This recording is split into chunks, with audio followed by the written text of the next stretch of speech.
আপনি দেখেন তো এখন পর্যন্ত আমাদের মাননীয় প্রধান উপদেষ্টা প্রফেসর ডক্টর ইউনূস, তিনি শান্তিতে নোবেল বিজয়ী।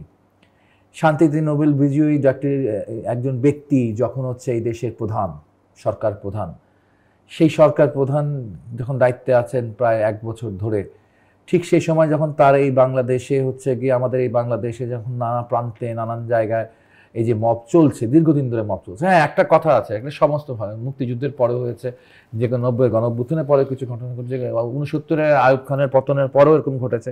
সেটা হচ্ছে মানুষের কিছু স্বতঃস্ফূর্ত থাকে, সেই স্বতঃস্ফূর্ত তখন সেই মুহূর্তে নিয়ন্ত্রণ করা যায় না।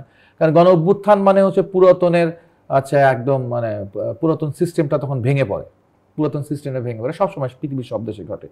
ফলে 2 দিন বা 3 দিন বা হচ্ছে এক সপ্তাহ বা এক মাসটা বলা যায় পরিস্থিতি নিয়ন্ত্রণের বাইরে থাকে, ঠিক আছে, পরিস্থিতি নিয়ন্ত্রণের বাইরে থাকে। কিন্তু সেই সময়কালে মানুষকে একটা দিক নির্দেশনা দেওয়া যে আইন নিজের হাতে তুলবেন না, আমরা আইনের শাসনের বাংলাদেশ গড়ে তুলতে চাই, আমরা সেই মসির শক্তিকে খতম করতে চাই, হ্যাঁ, আমরা ইনসাফ কায়েম করতে চাই, এইরকমভাবে তিনি যদি পাবলিকলি অ্যাড্রেস করতেন, মানুষকে বোঝাতেন, তিনি তো বিশাল বড় মোটিভেটর।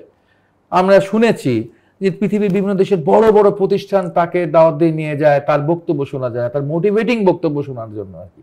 তিনি এই তরুণ সমাজকে মোটিভেটিং করেছিলেন একদিন এক জায়গায় 10টি মিনিট 15টা মিনিটে যদি ডক্টর ইউনূস মোটিভেট করতেন, তাহলে এই মবের কোনো মরাল যে গ্রাউন্ড যেগুলা সেটা সব ভেঙে চুরে শেষ হয়ে যেত।